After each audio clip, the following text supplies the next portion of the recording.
Welcome to the Asian Dating Podcast. Today we have Anthony Canapi with us, and I'm so excited that he's joining our show today. I want to read a little bit of his bio, and then we're going to jump right into it and start chatting. So, Anthony is known in the matchmaking industry as California's gay matchmaker.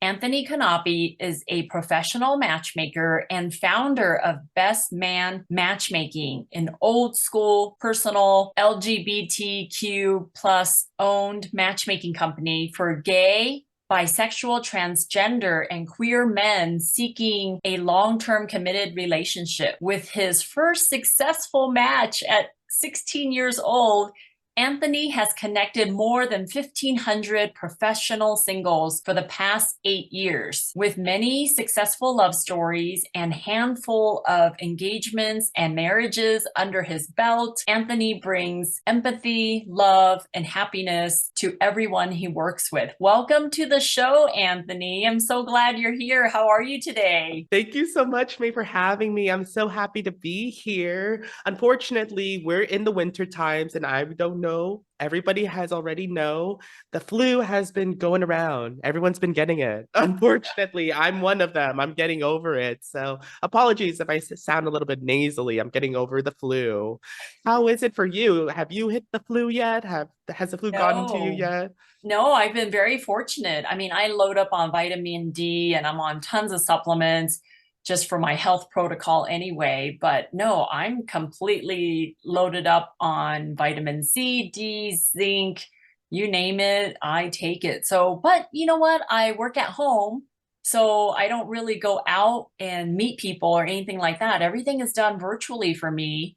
So I guess that's kind of an advantage where my husband and I, we just stay pretty healthy, thank goodness, and just try to avoid, the seasonal flu and all that good stuff. So, thank you for coming on the show today. I know we have a lot to talk about before the call. We've already been yapping away, and I'm like, okay, we need to save this for our recording. So, today, I think we're just going to talk about what you tell me what you want to talk about because I know you had some topics in mind.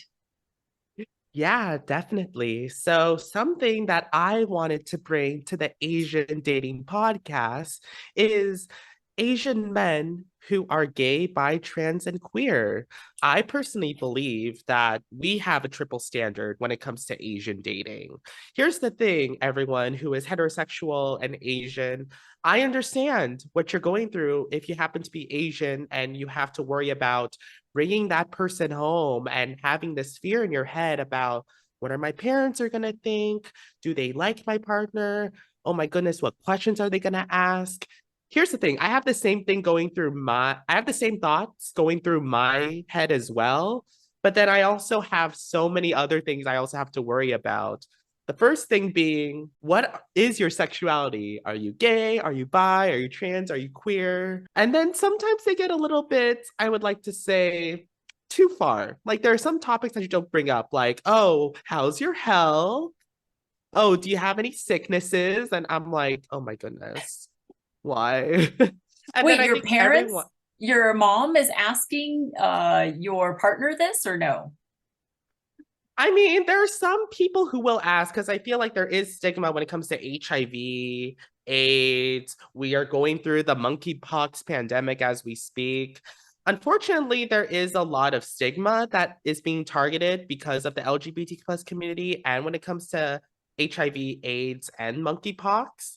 And something that people need to realize is that with today's science and today's usage of modern medicine, we are very grateful of the medications that we have now and the medications that are being tested that can prevent any symptoms and causes of these diagnoses and of these diseases. But I feel like because of today's social media and what people portray on social media, it does portray a bad light. And I feel like as a gay man, as an Asian gay man, I just have so many things that I have to worry about as a gay Asian man dating, like I have to first come out to my parents. And then there's some things that my parents don't know about the community, let alone bring home a man myself. And my mom is a tiger mom. I'm pretty sure, May, you've explained what a tiger mom is. Um, my mom's a tiger mom. She will ask, what do you do for a living? Do you protect my son? Do you love my son? Will you be there for my son? If you break up with my son, leave my son alone or else. Like she will say these questions. Sorry, mom, if you listen to this. I know you do this out of love, but I find it very surprising that there are some things that Asian parents will do that not other communities do. It kind of shocked me when I started dating as a gay Asian man. And I do question sometimes. And I did some research and I was like, why do Asian parents do this? Why do they do that? Because they want to make sure that they are good enough for you, right? They want to make your mom wants to make sure that whoever you bring home is worthy of you, is at your level, if you will, whether it's same education level, lifestyle level, financial level, all that stuff. So does she actually give you the feedback after she talk to the guy and ask all these questions? Like, does she say, well, Anthony, I don't think he's right for you? Like, does she do that? Or does she just take all that in and just kind of, let it simmer in her own mind? She kind of does like a mix of both. So, for example, I remember with my past partner, I remember I told her because I used to go home back to my hometown a lot. And then when I met my ex, I would spend more time with them. And my mom, mom tuition, they always have a sense of like something is going on. And I will never forget this. I went back home to my hometown and my mom sat me down and she was like, something's going on. I think you should tell me what's going on. I am not mad at you, but you haven't been coming home lately. And, Asian moms, they want to spend time with their sons and daughters as much as they can. So I remember I was like, yeah, I'm dating this guy and it's going well.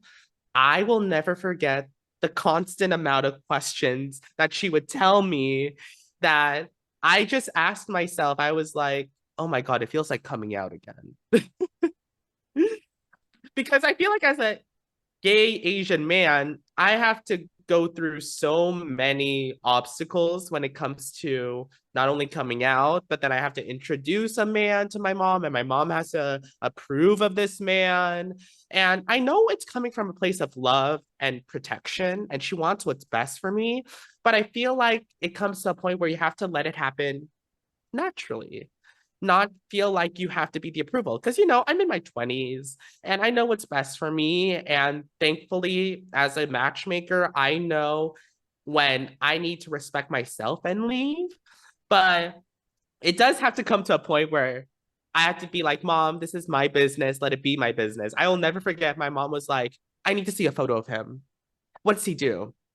You have to give me his phone number. And I was like, why do you need his phone number? And he was like, if I can't get in touch with you, I need to get in touch with him. And I'm like, Mom, I've been dating this guy for 2 months. You don't need his phone number. And some questions she would ask is like so ridiculous. Like, how'd you meet? How was the first date? Did he hurt you? Does he have illnesses? And I was like, Mom, you don't need to. He's a good guy. And that's all you need to know of. If I want to make the introduction to you to him, I will. But it's been 2 months. Right. When do you think is a good time to introduce your significant other to your mom? Like, is it 2 months, 5 months, 12 months? Like, where do you see it being a good recommendation? So, as a professional matchmaker, I always say when things are getting serious, you need to let your circle know of this person. So, I would say the earliest, I would say 6 months. 6 months is Okay. a good time for you to say, hey, by me introducing you to my family and my close circle of friends, it shows that you're very important to me. Like, I'll never forget, we were like 3 to 6 months in with me and my ex partner, where he was like, I want to introduce you to my best friend. And he's a great guy. And I want you to spend time with him because he's actually really great. And he wants to get to know who my partner is. And I was like, wow, he really does care about me. And I would say the minimum 3 to 6, and then maximum at least 12 months. Okay. Because I will never forget, I haven't introduced my ex partner to my family yet. And I think it was for a good reason, unfortunately, because we ended up not being our match. And it's totally fine. But I remember my sister came up to me and we were like dating for 10 months. And I remember my sister was like, "So, when are you going to introduce me to him? Mhm. I think it's a good amount of time. You can kind of let me know." I introduced my fiance to mom 3 months in, 6 months in. I think something that's very important that people also need to note is that you need to ask your partner if they're ready. Right. I think Okay. that's also something that we tend to forget because you want to let them know they're important, but sometimes they're just not comfortable. And this can stem from a lot of things. This may stem from, I'm afraid to meet your parents due to reactions that they might get. I may be afraid of meeting your parents because I want them to like me. And what if they don't like me? This is the first time you're bringing home a man who's gay. You're gay, and you've never had this happen before. So there's so many things I feel like once again as a gay Asian man there's just so many more layers and so many more obstacles that I have to worry about. Right. And the biggest thing when it comes to people in this episode, I just want to let all the LGBTQ plus Asian individuals out there, I hope I'm not alone. And I'm pretty sure there are people out there who can relate. Unfortunately, even some people who can't even bring their significant other home because maybe they don't even have good relationships with their families, unfortunately, due to coming out experiences or life experiences, unfortunately. Right. Yeah, I think with the decision to invite your, you know, parents to come over to meet your sig other or to plan a dinner to go out and introduce everybody, would you say that just being more casual is the way to go? Like, hey, I'm having a barbecue. I'm going to invite everybody. And if you happen to meet my parents, you meet them. Or if you happen to meet my best friend, then you meet them, but not make it a big to do where it's like, okay, I'm going to have you meet my best friend and I need you guys to get along because you're both very important to me. Do you know what I mean? Like, is it the more casual route is better, whether you're gay or straight? I feel like for me, and this can vary for other individuals, but I am Filipino American Philam. So in Filipino heritages, we would have a lot of gatherings, a lot of parties. And personally, for me, I always recommend for Filipino Americans, Philams, to do it privately. Mm, So how it would work is that, let's say, May, for example, I would have a man who's ready to meet my mom. I would say, hey, let's like go to lunch and we can all meet the three of us, or let's go back to my place, or I could take you to my childhood home and you can meet my mom herself. And we have great places, fortunately, and we're more than happy to get in an intimate setting and just say, hi, how are you? Yes, my name is this. I'm dating your son. I love your son very much. And then once you kind of feel the vibes and how it's going, you can kind of pinpoint if it's ready to like, I'm ready to introduce them to the rest of the fam. right. Because I'm going to be honest with you, some Filipino gatherings and some Filipino parties, it can be very overwhelming for the date and Yeah. the boyfriend. They may be overwhelmed because there are some things that we do in parties that not a lot of individuals will be used to. Like, they have to be used to the fact that when I go to a party, I have to introduce you to everyone. Everyone's wanting to talk to you. Some people will have certain conversations. So, for examples with the cousins, they'll get to chit chat. Once you get to older generations, they might talk about military stories. They might talk about their stories back in the motherland, what's going on at work, and you have to adapt. But then, most of all, they also are going to catch your actions. How are they talking to you? Are you helping the boyfriend? Are you helping clean up? So, it's too overwhelming which is why I always say, like, keep it intimate and keep it private. Whether that's like a nice dinner or we meet up at each other's homes, so like my house or my childhood home, and we just have a small gathering. And then if the vibes are aligning and everything is positive and my mom approves of my man, then that's when I can start opening up to like a bigger setting, i.e., my extended family. And same thing goes with friends. I remember when I met my last partner's friend, we just had a regular, like casual outgoing like three-way date. We went to the movies and then we had dinner and then we just hung out, got to know his friend, and we vibed. And my partner at the time was very happy that we vibed. And it kind of showed that, like, hey, he's really cool with my friends. And I'm really happy to hear that. So Very good. Very good. what do So you think? Do you feel like in heterosexual Asian relationships, do you think it's the opposite? Do you think that maybe in a party setting it's more better, or do you find that an intimate setting it's more relatable? I agree with you. I feel like every situation better to make it kind of formal where it's like, let's plan a lunch, let's plan a dinner. But it also depends on the parents. It depends on the comfort level, right? Like, what are they used to? If you go and have dinner every Sunday at your parents' house, well, is it okay I bring my partner? And then you bring the partner over to the house to have a casual Sunday dinner. So I guess it just depends on what comfort level it is. And should you wait until you've already said, I love you? Or is it just at the beginning stages are okay if you feel like, gosh, I feel like this guy might be the one. Do you know what I mean? Like there's so many factors. It just really depends on the two people. But what I would not like is if one person said, well, I think you need to meet my parents. And then the sig other is like, I'm not ready to meet your parents. And then you force them to meet the parents anyway. So there's already, uncomfortableness between the partners, and now you drag the parent situation into it. It's almost like too much. It really needs to be like when two people feel like, hey, I think I might have a future with you. Would you like to meet my parents? I would love to meet your parents. Like if the natural first response is easy, like, oh yeah, I would totally like to meet your parents, then that's a good sign. If you need to talk your partner into meeting your parents, it's probably too soon, right? Like they're not ready. So you shouldn't just force it on them, even though it'll make you feel good or your parents really want to meet them. But so yeah, there's a lot of factors that go with it, I think. But yeah. And I feel like, as both of us being matchmakers, I feel like the biggest thing that you need to understand is that if your partner is not comfortable with meeting your parents, communicate openly and ask why. Because there might actually be good reasons why your partner may not be ready.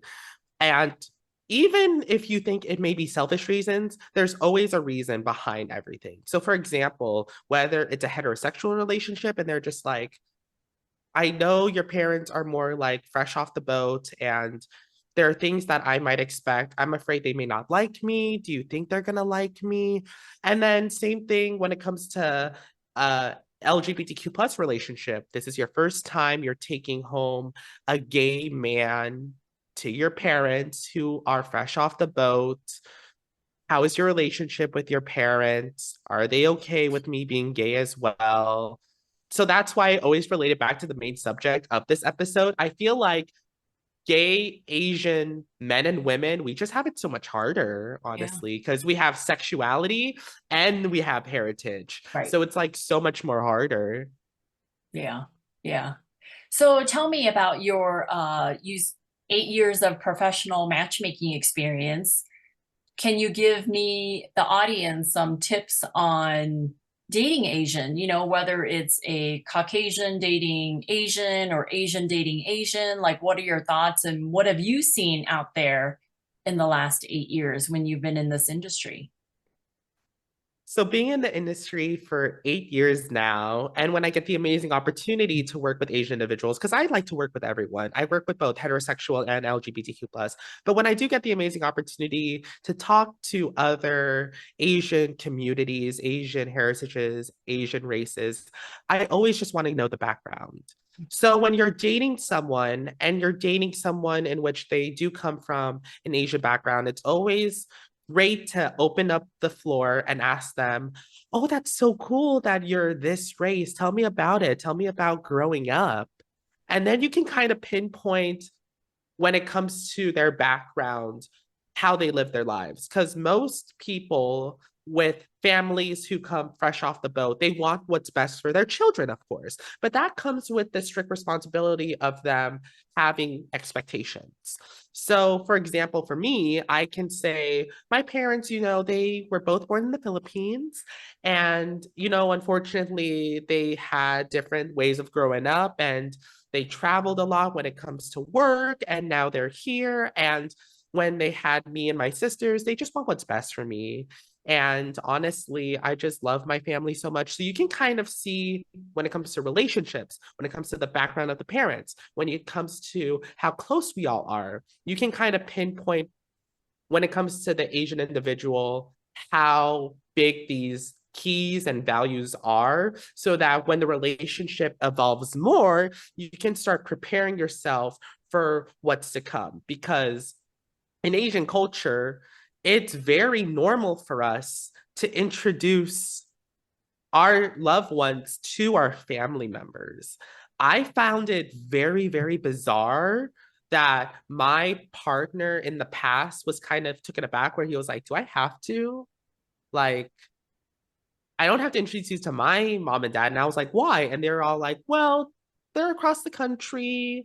And I talk to them whenever I can talk to them. And if we do like get married or have kids or think about the idea of having married or having kids, or if we date for 2 to 3 years, maybe I'll introduce you to them then." And I was kind of like, "That's so interesting." And I did relate it back to race because he is a Caucasian white man. So I did ask myself, I was like, is that kind of different? Is there different values to that as well? And, I did a lot of research about that. And for some individuals who are white or Caucasian, it's not that important to them, which, to be honest, for me was a big shock because I feel like because it's been so ingrained to me, May, I feel as though it's like if I don't get the approval of my mom or my sisters of this man I really am in love with, I'm going to be in so much trouble. I mean, would it have come to a point where you would actually break up with your partner if your mom and your sister and your family didn't like him? Like, is that important to get that approval? I feel like for me personally, it's important for me for them to get along. And if Mhm. they don't get along, I need to know why. Right, And if it's because my mom's like, "You can do better," then of course I'm going to be all like, "I'm not breaking up with him because I can do better. right. Because you're not living my life." But if it's actually for like reasonable reasons where she's like, "Honey, like, he's not happy when it comes to his job. I'm concerned with you because you want to continue growing in your career," or "He wants marriage tomorrow and you're so young. Are you ready to get married tomorrow?" Same thing with kids. "Honey, you don't want to have kids right now. He does. Is that important for you now?" So I can understand when it comes to concerns because, of course, as you know, Asian parents are always like mama bear and papa bear. They want what's best for their child bear. But if it comes to a point where it's because of selfish reasonings or naive reasonings, of course, I can't be like, "I have to break up with you because of that." Right. But Well, I do know it comes from a place of hearts. right. I'm trying to just think back like about my parents. If they what if they didn't like my husband? Would I still get married? I don't know. I don't know how that would go. Like I feel bad for people who have relationships or lack of relationships with their in-laws. Like how do you marry this person and not like their family? Or what about their family not liking you? That could just be so stressful, right? Because even a relationship is already tough, let alone having this outside factor that can play a big role in it. I just can't imagine. I mean, the whole point of me moving to Colorado, I felt like, okay, because I did like my in-laws and I liked my husband's family. Like, if I didn't like them, I'd be like, no, we're not moving there. There's no way, you know? So a lot of different factors that play into it. So going back to experience with matchmaking and, you know, you see singles out there, like, what are some things that men should do dating that would win over the in-laws? Like, are there anything that you can suggest that what could your partner have done to win over your mom? Uh, what did he do or what didn't he do that he could have done better that, you know, in the perfect world, like if you were to give some tips to a person meeting their in-laws, what should they do? I actually have the best answer for Okay, this. great. I love it. Be a gentleman and court platonically. So, what I mean by that is, I'm going to be honest. I know my mom. My mom is my number one fan. She wants what's best for me, and I can already tell what's going to win her over. Here's the thing, the perfect man. I want to all you listeners out there who's listening to the Asian Dating Podcast, I'm single, ready to mingle. Hi, nice to meet you. If I'm taking you home and you're going to meet my mom, first off, be a gentleman. Open the door for me, ask me if I'm okay, you know, because I'm probably going to be very nervous. Ask me if I'm okay, calm me down, be a gentleman to my mom. Hi, it's nice to meet you, Mrs. Canapi. It's an honor to be here. I have something that I would like as a welcoming gift. I got you flowers or I got you chocolates as a thank you for allowing me to be here and talk to you. My mom's going to see that and be all like, wow, he actually wants to meet me and he's so sweet. He got me a gift points. And then sitting down and having my mom ask the questions and he answers them confidently. Now, here's the thing, there may be some questions where it may be too intrusive on your end. Laugh it off, be all like, well, I haven't really thought that far, but I honestly just really am in love with your son and I care for him a lot. By just responding and by really being upfront to the in-laws, they're going to see, okay, he's serious. He's answering our questions. He's not playing around the bush. He's very outgoing.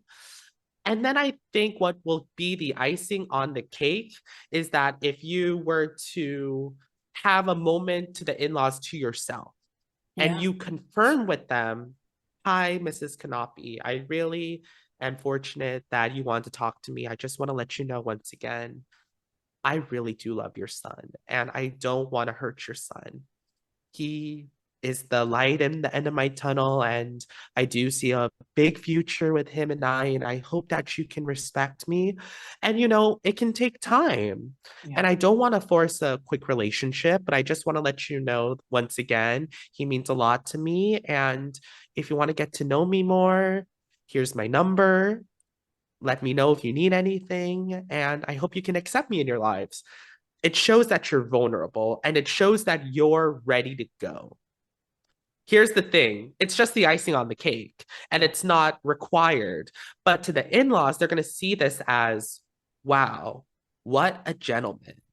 Right. He's going to treat my son or daughter so great. Yeah. And he's going to treat us great as well. He's probably going to take us to lunch and dinners as well and gets us gifts. That's a little cherry on the top of the sundae. But wow, he's serious. Yeah. And why should I be mad at my son or daughter of this partner? They're great. Yeah. So, really being vulnerable, being confident, but also being secure in yourself that you're a great partner, Yeah. but knowing you're not the perfect partner.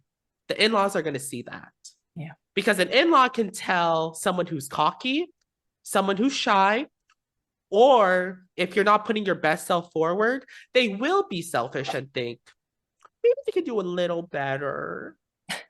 So unless you're confident, so it's important to, like I said, just going back to my Answer: court, be a gentleman, be confident, and be secured. I love it. Nothing will go wrong. I really like the fact that you really talk about not going to an Asian household empty-handed. I just think that's so important. I mean, I learned that when my mom and dad were saying, if you're going somewhere, you should bring something, right? Like it's just even a small gesture, something, a plant, flowers, some wine, some drinks, whatever, something unique from your culture, from your hometown.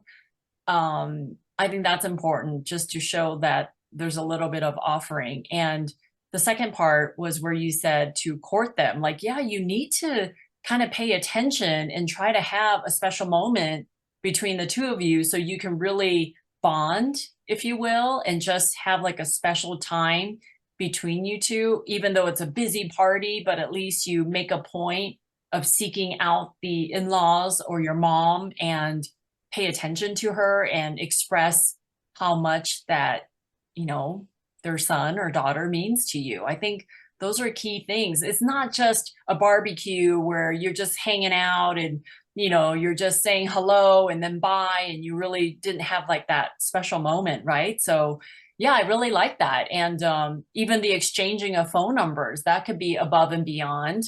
But yeah, all those things. I mean, we don't really think about meeting the in-laws and what the best protocol is, but I think you nailed it on the head. So very nice, very nice. What else? So what And other to the listeners, oh, yeah, go ahead. I was going to say to the listeners out there who think that this is too much, understand that when it comes to Asian parents, especially Asian parents who are fresh off the boat, understand that stemming from childhood to their teenage years, growing up in an environment in which they're not so much a land of opportunity compared to the USA, they just want what's best for their kids. Yeah. And they're not going to stem for anything lesser than them. And the reason because of that is because they don't want their kids to have them feel like they have to go through what they as parents went through. We're in the USA, and in the USA, it's the land of opportunity. And if you bring someone home who's not taking advantage at life, they are going to have a reason for like feeling like you can do better, because it's not that this person is bad or anything, but it stems from opportunities that happened in the past. And they can't get over those hurdles because unfortunately it's very traumatic. Unfortunately, it's a dark time. And when they do have the opportunity to have children, they make it their goal for these children to strive, which is why most parents are tiger parents and have those titles, because they're not doing this because they're mean. They're not doing this because they want their children to be the best at everything just because they're the best. They just want them to strive and be happy. Yeah. Even if it means they have to be very cutthroat. So yes, it's a lot. And I understand it's a lot for what I'm even doing as well. But let me tell you, having the approval of my mom, if I do get to bring that special someone home, you feel great. You feel like you conquered everything and nothing around you really matters anymore. And it's a lot. Yeah. But just know there is history and there's reasoning behind this. I think a lot of people, they don't really understand because they don't understand, unfortunately. Yeah.